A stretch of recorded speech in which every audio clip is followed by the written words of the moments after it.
அனைத்து விவசாய பெருமக்களுக்கும் வணக்கம். நான் உங்கள் அக்ரி பிரவீனா. இன்னைக்கு நம்ம எதை பற்றி பார்க்க போகிறோம்னா, பருத்தியில் வரக்கூடிய பூச்சி தாக்குதல் எப்படி கட்டுப்படுத்தலாம்னு பார்க்க போகிறோம். இப்போ வெயில் காலம் ஸ்டார்ட் ஆயிடுச்சு இல்லையா, உங்களுக்கு பூச்சி தாக்குதல் தான் அதிகமாக இருக்கும். அதுலேயும் பருத்தியில் பார்த்தீங்கன்னா உங்களுக்கு இந்த புழுக்கள் எடுத்துக்கிட்டோம் அப்படின்னா அமெரிக்க காய்ப்புழு, இளஞ்சிவப்பு புழு.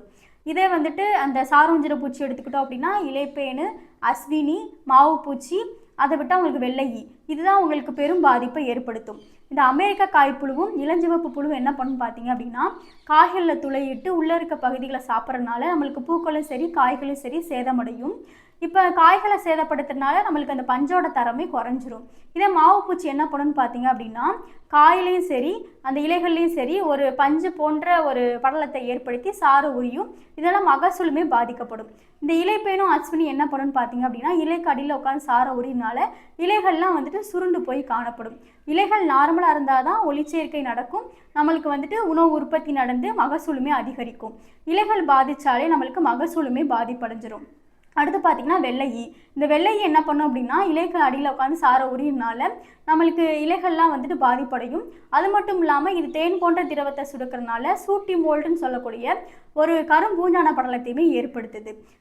இத்தனை பூச்சியுமே நம்ம எப்படி ஒரே ப்ராடக்ட் கண்ட்ரோல் பண்ணலான்னு பார்த்தீங்க அப்படின்னா, நம்ம ப்ராடக்டான இன்ஃபினிட்டியை யூஸ் பண்ணுறது மூலயமா கண்ட்ரோல் பண்ணலாம். இதில் வந்துட்டு 5 வகையான நுண்ணீர்கள் இருக்குது பூச்சிக்காக மட்டுமே.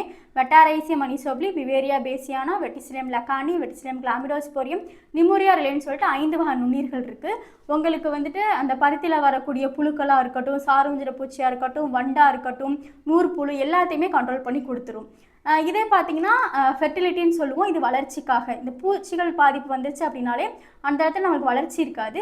ஸோ வளர்ச்சிக்காக ஃபெர்டிலிட்டி பயன்படுத்தணும். இதில் 6 வகையான நுண்ணீர்கள் வந்துட்டு 7 வகையான சத்துக்களை கொடுக்கும். எப்படி பயன்படுத்தணும் பார்த்தீங்க அப்படின்னா, ஏக்கருக்கு ஒரு பாக்கெட்டு தேவையான தண்ணியில் வந்துட்டு ஊற வச்சுட்டு ஃபஸ்ட் டோஸ் ஸ்ப்ரே மூலியமாகவும் அடுத்த 2 டோஸ் வந்துட்டு வேறு சிகிச்சையாகவும் கொடுக்கணும். இந்த மாதிரி 3 டோஸ் கொடுத்துட்டாலே போதும். பருத்தியில் வரக்கூடிய பூச்சி தாக்குதலிருந்து நம்ம பருத்தியை வந்து பாதுகாத்துக்கலாம், அதிக மகசூலையும் பெறலாம். எனவே வந்துட்டு பருத்தி சாகுபடி செய்யும் அனைத்து விவசாயிகளும் இந்த இன்ஃபினிட்டி ஃபெர்டிலிட்டியை பயன்படுத்தி அதிக மகசூலை பெறுமாறு தாழ்மையுடன் கேட்டுக்கொள்கிறேன். நன்றி, வணக்கம். தொடர்புக்கு 8807494699.